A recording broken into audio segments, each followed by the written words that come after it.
morning, my name is DBurger, and this year I did my project on wonders of wildlife because I'm interested in wildlife conservation. So growing up, I've always been around animals. I grew up in Colorado where we had a lot of wildlife near us. There were elk, coyotes, there's everything. I got started at a young age working with domestic animals as well, so I thought this would be a great opportunity to learn a little bit more about the wild side of animals instead of domestic. So I worked with a sanctuary and the Wildlife Center of Virginia. So the first thing for my community service was I did a turkey trot 5K.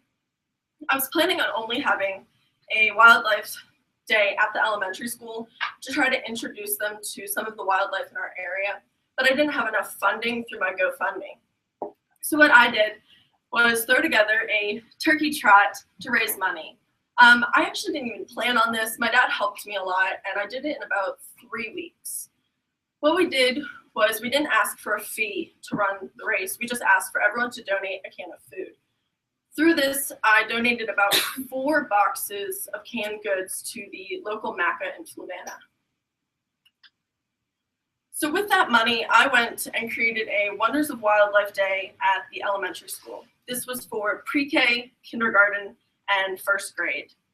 So this is Chapin Hardy and Kathy Breeden's pre-K, and she brought in Chapin Hardy. She brought in a falcon, a box turtle, and a possum that is non-releasable. And she just talked about the different things that these animals need in their habitat, what to do for hibernation, and just helped the kids understand a little bit more about what our role is in the wildlife. So this is Chapin Hardy. She's with the Wildlife Center of Virginia. I would consider her kind of my mentor because I got to talk to her and ask a lot of questions that I had about, what we do with the animals in the environment, how we can help them, how their role plays in our life, and what we can do with them to make sure that this role continues to work well. So then from there, I decided for my internship to work at the Rockfish Wildlife Sanctuary in Scottsville, Virginia. On the right is a baby opossum that was orphaned. There were about 6 of them. And to feed these animals, they have to stick a tube down their throat and syringe formula. And it's kind of sad watching it, but it's really interesting because they actually can't suckle like most animals, and it's because they are a marsupial, one of the only marsupials in America. Actually, they are the only marsupial in America. And to the left, you see, is a fox kit. They were turned in. One of them was actually raised by a family for a few days, so it's really friendly. And this kit, unless it adapts to the other animals and rejects people, it will either have to go to a farm only for non-releasable foxes, or it'll have to be euthanized. So here's some of the animals that I got a hold.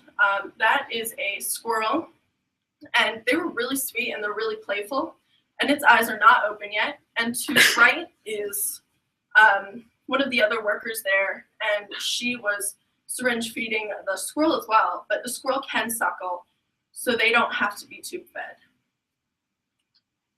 So here's some of the animals that are non-releasable. The other ones that I showed you, they are releasable as long as they grow up and they act as most wild animals do.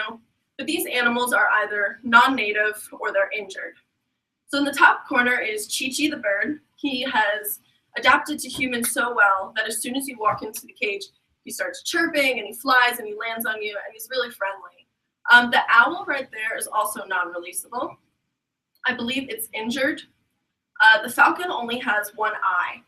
And so what they're looking to do is train him so that he is an educational animal. They just set up a new wildlife sanctuary.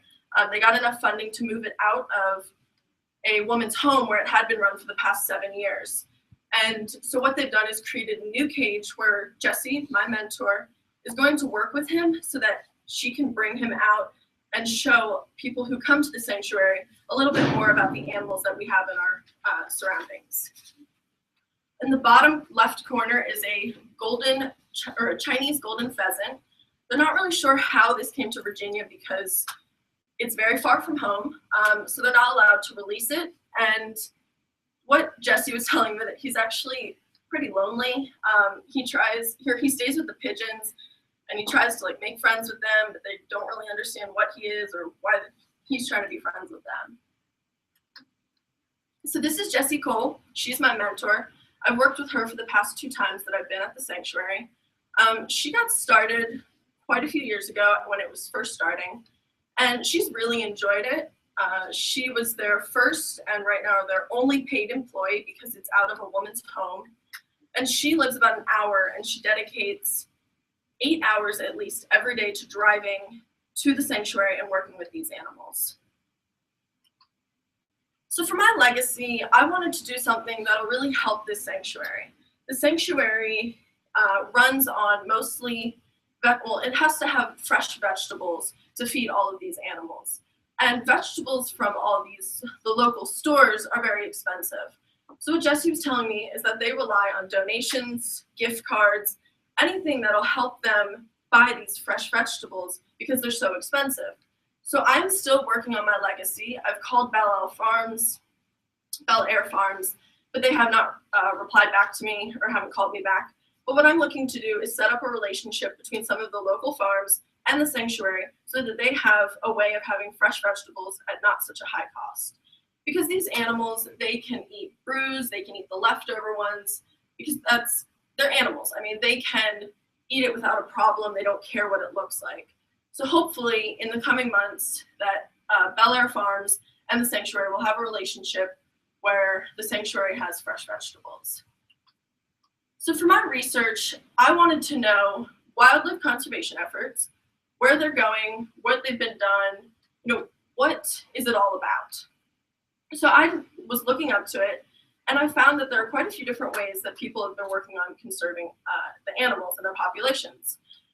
And one of the ways that I found that was really interesting is genomics. And this is looking into the genomes and decide which animals will reproduce well and which animals won't. So what they've looked at, at least with vegetables, is that you can look into their genomes and decide which ones are going to survive well, which ones have flaws, and ultimately what the goal is to produce an animal with such a strong genome that it will be immune to to extinction. There are a lot of worries about this, though, that there will be a super animal, or that people are playing God, or that it'll be a Frankenstein animal. I'm not sure exactly where I lie on that, because I think it's beneficial, but it has the possible outcome of becoming something that we can't control. So looking back, there are a lot of things that were really fun, and there are definitely things that could definitely be changed. I know that I probably should have gotten this started a little bit sooner. There are 2 main breeding seasons, and I got in touch with Jessie before the first one, but the animals that were coming into the sanctuary, there weren't enough to really learn a lot, and by the time that I set up a connection with Jessie, there wasn't really enough time to have a hands-on experience with these animals. So she told me to go ahead and wait until March. I waited till March. I kept emailing her, and I said, Jessie, are there animals yet? And she'd be like, no, there's no animals. I don't want you to come out here and waste all your gas. I finally had to email her and be like, I have a presentation next week, and I need to do something. So she had me come on out, and she said, all right, we're going to be moving in about 2 weeks. And she had me just see kind of what they do, the basic things, what animals are there, which ones are releasable, which ones aren't, how we can behave with these animals so that they learn that we're not their friends. Because if the animals get too friendly, we're going to have to put them on a farm or euthanize them. And I thought that was one of the most interesting things. And so I went out there, and I thought it was a really great experience that this woman decided 7 years ago that she wanted to do something for her environment. And she started a wildlife sanctuary out of her house. The first day I went there, there was a turtle in the bathtub.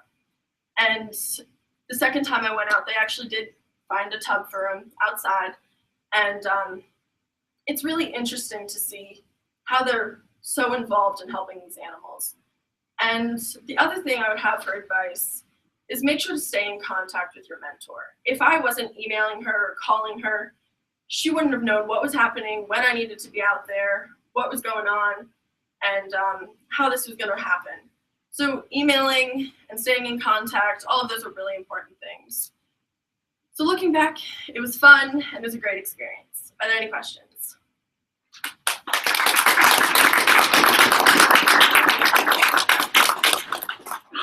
You obviously chose this because it was something you grew up with. Yes. To a certain extent. Where you see it going?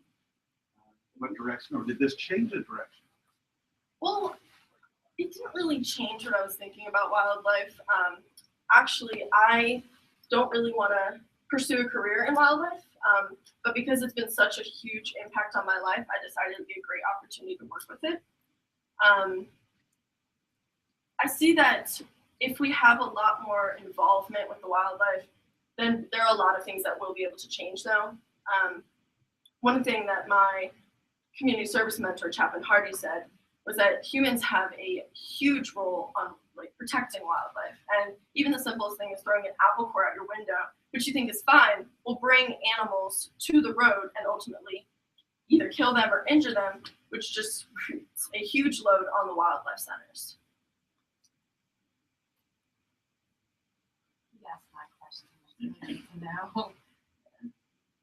Any other questions?